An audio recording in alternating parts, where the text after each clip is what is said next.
Hello everyone, welcome our channel personal tutor. आज हम आए हैं आपके सामने एक नया टॉपिक लेकर, जिसमें हम पढ़ने वाले हैं अखाद्य फसलों के बारे में। ये topic class 10th NCERT topic, geography topic है।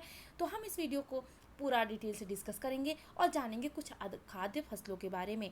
तो चलिए बिना टाइम वेस्ट किए हम आगे बढ़ते हैं और अखाद्य फसलों के बारे में जानते हैं। ठीक है, हम पिछले वीडियोज़ में हमने पढ़ा है कि खाद्य फसलें कौन कौन सी होती हैं और यह किन किन क्षेत्रों में किस किस जलवायु में अधिकता से उत्पादन की जाती हैं। तो अब हम इस वीडियो में पढ़ेंगे कुछ अखाद्य फसलों के बारे में। उसमें सबसे पहले नंबर पे आता है रबड़।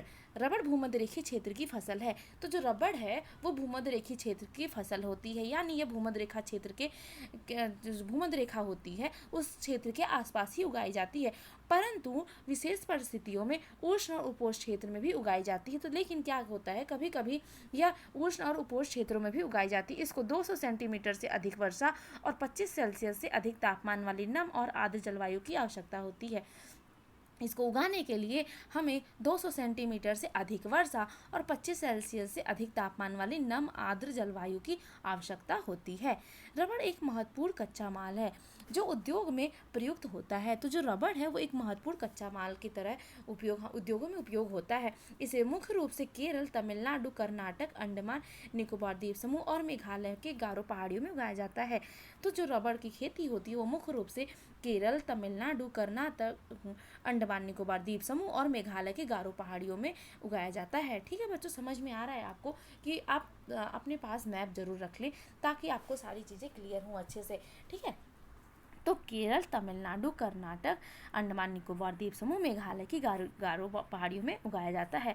और इसी क्रम में आप एक क्रियाकलाप करेंगे। सारे बच्चों का एक होमवर्क है कि आप एक क्रियाकलाप करेंगे और सूची बनाएंगे कौन कौन सी चीज़ें रबड़ से बनती है और हम इनका प्रयोग किन किन जगहों पे किस प्रकार से करते हैं। तो बच्चों, आप सबके लिए ये होमवर्क वर्क है, आप इसको जरूर करें। और इसी क्रम में आगे बढ़ते हैं और पढ़ते हैं रेशेदार फसलों के बारे में।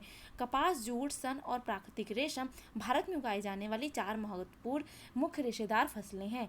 ठीक है, रेशेदार फसलों में आता है कपास, जूट, सन और प्राकृतिक रेशम। ठीक है, भारत में ये उगाई जाने वाली 4 महत्वपूर्ण मुख्य रेशेदार फसलें हैं। कौन कौन सी जो होती है, कपास होता है, जूट, सन और प्राकृतिक रेशम। ठीक है, इनमें से पहली तीन मिट्टी में फसल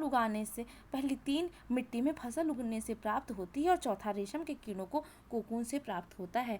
तो इनमें से जो पहली की जो 3 फसलें हैं, कपास, जूट, सन, ये कैसे प्राप्त होती है? मिट्टी में फसल उगाने से प्राप्त होती है। यानी जैसे हम नॉर्मली फ्लावर लगाते हैं तो हमें उस फ्लावर का पौधा कोई लगाए और उससे हमें फ्लावर मिलता है, उसी प्रकार ये जो 3 फसलें, कपास, जूट, सन, इसके पौधे को मिट्टी में लगाएंगे और हमें कपास, जूट और सन मिलेगा।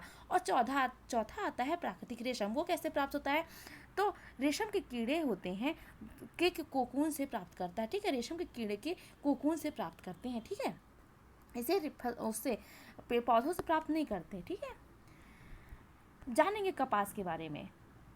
कपास भारत के कपास के पौधे का मूल स्थान माना जाता है। जो भारत का कपास है, ठीक है, भारत को कपास के पौधे का मूल स्थान माना जाता है। यानी जैसे कि हमने पिछले वीडियोस में पढ़ा कि जैसे चाय और कॉफ़ी है वो अलग अलग जगहों से लाई गई थी, तो जो कपास का पौधा होता है वो भारत का ही मूल रूप से माना जाता है। ठीक है, जो कपास का पौधा होता है वो भारत को मूल स्थान माना जाता है। सूती कपड़ा उद्योग में कपास एक मुख्य कच्चा माल होता है। कॉटन के कपड़े मुख्य रूप से कपास से बनाए जाते हैं। कपास उत्पादन में भारत विश्व में चीन के बाद दूसरे स्थान में है 2016 की रिपोर्ट के अनुसार। दक्कन का पठार के शुष्क भागों में काली मिट्टी कपास उत्पादन के लिए उपयुक्त मानी जाती है। इस फसल को उगाने के लिए उच्च तापमान, हल्की वर्षा या सिंचाई, 210 पाला रहित दिन और खिली धूप की आवश्यकता होती है। जो कपास की फसल है वो खरीफ की फसल होती है। ठीक है बच्चों, खरीफ, रबी और जायद की फसलों को हम एक पूरे वीडियो में अच्छे से डिटेल डिस्कस किए हैं। आपको उस वीडियो को देखने के लिए पर्सनल ट्यूटर के प्लेलिस्ट में जाएं और वहाँ पे आपको सारे वीडियोस अवेलेबल मिलेंगे। तो हम देखेंगे जो कपास की फसल होती है वो खरीफ की फसल होती है। तो बच्चों, आप देख सकते हो कि ये है कपास का पौधा और किस प्रकार से प्यारे प्यारे वाइट कलर के फ्लावर की तरह कपास पौधों में लगे हुए हैं। ठीक है, काफ़ी देखने में अच्छे लग रहे हैं, एकदम स्नो जैसे। ऐसा लग रहा है कि सभी पौधों में बर्फ़ गिरी हुई है। ठीक है, ये बर्फ़ नहीं, ये कपास की कृषि है। ठीक है, तो इसी क्रम में आगे बढ़ते हैं और कपास को पक कर तैयार होने में 6 से 8 महीने लगते हैं। जो कपास है उसको पूरी प्रोसेस होने में 6 से 8 मंथ का टाइम लगता है।